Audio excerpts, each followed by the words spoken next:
Hi everyone. Microsoft Teams will be the primary platform that we will all collaborate with for our work remotely.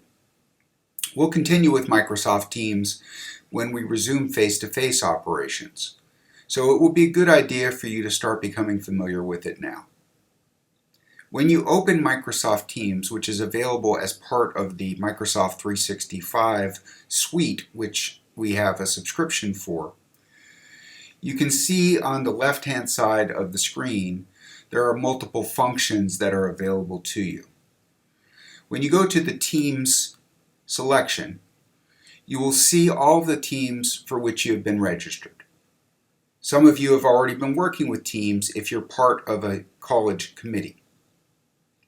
For the purposes of this demonstration, I'm going to use our chairs area and show you how it works in the collaboration we're doing between me and the department chairs. So on top across the menu bar, you can see that there is a tab for posts. Underneath it, you'll see how posts are presented, and everyone who logs into Teams can then see those posts if you are a member of that team. Down here at the bottom, you can see start a new conversation, type @ to mention someone. So you can send a communication directly to a person privately within the team, simply by putting @ in front of their name. To see the members of your team, you would go to Manage Team. The menu over here also is Add Channel, so that's the type of app you're working with. You could add members, you could leave the team, you could edit the team, etc. You could also call the tags different things within the process. You could also get a link to the team and send that to people externally.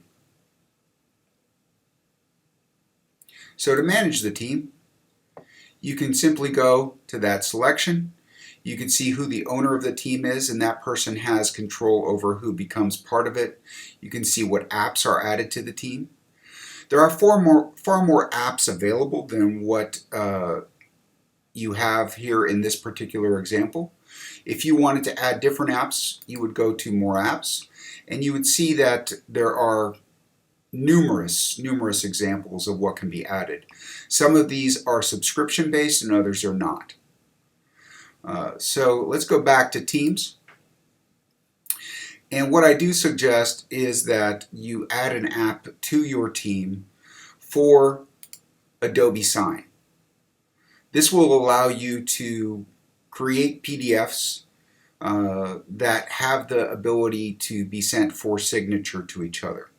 Each of you already has access to Adobe DC through Texas A&M University San Antonio, and the Adobe DC platform does allow for signatures and editing.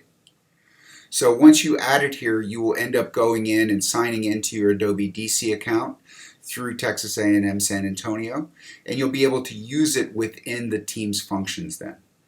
I've also added Cisco WebEx and Zoom to our team for chairs, and so then I can simply create a Zoom meeting or a Cisco WebEx meeting directly from Teams. You could also at the bottom here do a Meet Now function, and it will pull up what's much like a FaceTime interaction. This is not as robust as WebEx or Teams, or WebEx or Zoom, so it should only be used for you to do an individual chat process. When you start a post, you can also add in any attachments, which is what we did here for some of the posts we've put in. You could add GIFs, and you can change the formatting.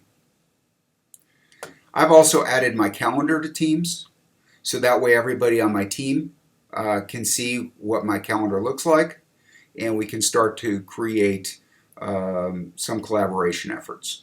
I can create calls from Teams, and you could add speed dials for people.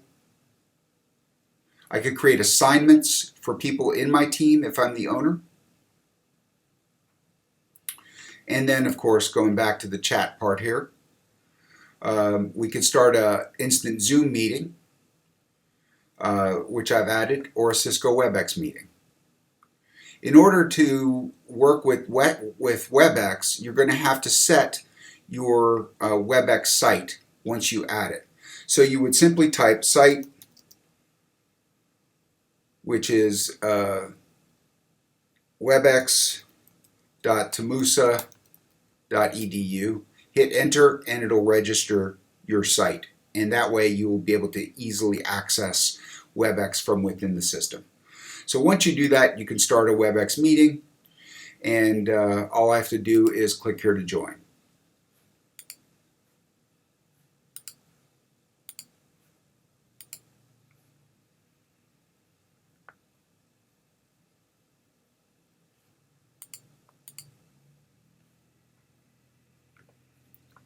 So let's go back to the chat function, or to the team function.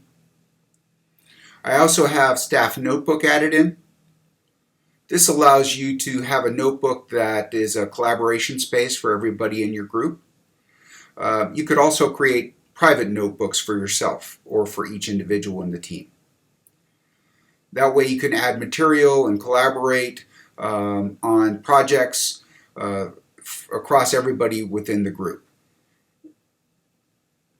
This goes into OneNote, which I like to use for my personal tracking of notes. It allows me to have a search function and to be able to organize more fully all of the notes that I have. As I said, there's a number of different functions you could add in up top. You could add Excel, you could add SharePoint. You will have files that are available in SharePoint, and you just upload the files that you would want included. Press the upload button. Those files will then be available to everyone in the team. It'll be show you who modified them, who uploaded them, when the last day they were modified.